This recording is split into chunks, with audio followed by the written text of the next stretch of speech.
নমস্কার, জল মাটি জীবনচক্র চ্যানেল থেকে আমি ভোলানাথ ঘোষ। আজকে যেটা দেখাচ্ছি বিটরুট চাষ। এই দেখুন, হ্যাঁ, গাছটা 2 মাস হয়ে গেছে। এটাকে 2-3 মাস টাইম দিতে হয়ে গেছে। আজ থেকে 3 নভেম্বর এই গাছটা লাগিয়েছিলাম, আজকে 5 জানুয়ারি। মাঝে মধ্যে 2-4টে করে তুলছি বাড়ির প্রয়োজনে। অসংখ্য গাছ হয়েছে। এটা মূলোর সাথে চাষ করেছিলাম।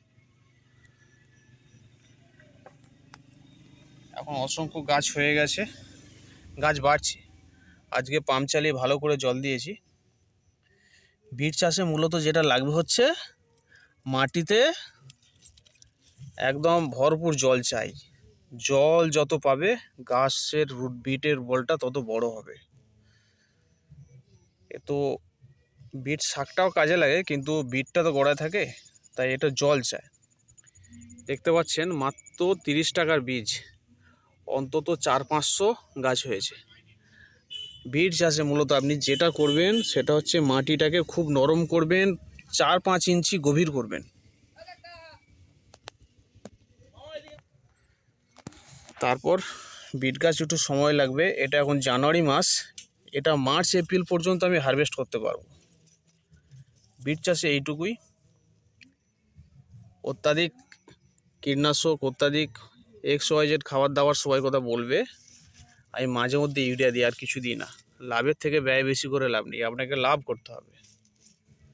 তাই অনেক ইউটিউব চ্যানেল বিভিন্ন কোম্পানির বিজ্ঞাপন দিয়ে সেইখান থেকে তারা আপনাদের ভুলভাল পরামর্শ দেয় যে এই দিন সেই দিন। কিচ্ছু নয়, খালি ভরপুর জল আর গাছগুলো বাড়বে।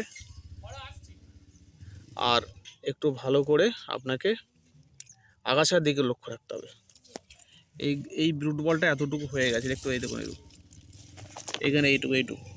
এটা মোটামুটি আর 1 মাস থাকলে পরে আমার ভালোভাবে তোলা যাবে। এরকম অসংখ্য গাছ আছে, অনেক দিন ধরে চলবে বাড়ির প্রয়োজনের জন্য। এই কথাটা মাথায় রাখবেন, দেখবেন অবশ্যই আপনারা সাকসেসের রাস্তা পাবেন। আর বিট গাছটা কীভাবে লাগাবেন, মাটি নরম করবেন। বিট গাছটা করে পালং বীজের মতো দেখতে। বিট গাছটাকে 1 দিন ভিজিয়ে রাখবেন, 24 ঘন্টা ভিজিয়ে রেখে মাটি নরম করে আগাছা পরিষ্কার করে 1 ইঞ্চি গভীরে পুঁতে দেবেন, ছড়িয়ে দেবেন। ছড়িয়ে দিলে পরে একটু মাটিটা চেলে দিতে হবে, মাটিটা একটু ভেতরে যেন বীজটা চাপা পড়ে যায়। প্রথম অবস্থায় মাটিতে ভরপুর রস থাকতে হবে, সেই রসের টানে গাছটা বেরিয়ে যাবে। আর একবার গাছ বেরিয়ে গেলে সেই গাছ কোনো মতেই নষ্ট হবে না। তারপর শুধু জল, কোনো কথায় প্রতারিত হবেন না, ভুলভাল হবেন না। অত্যাধিক খরচ করে আপনার বিট চাষটাই গন্ডগোল হয়ে যাবে। অনেক অনেক ধন্যবাদ জল মাটি জীবনচক্র চ্যানেল থেকে। যদি ভিডিওটি ভালো লাগে অবশ্যই লাইক, কমেন্ট, শেয়ার করবেন, অবশ্যই সাবস্ক্রাইব করবেন। ধন্যবাদ।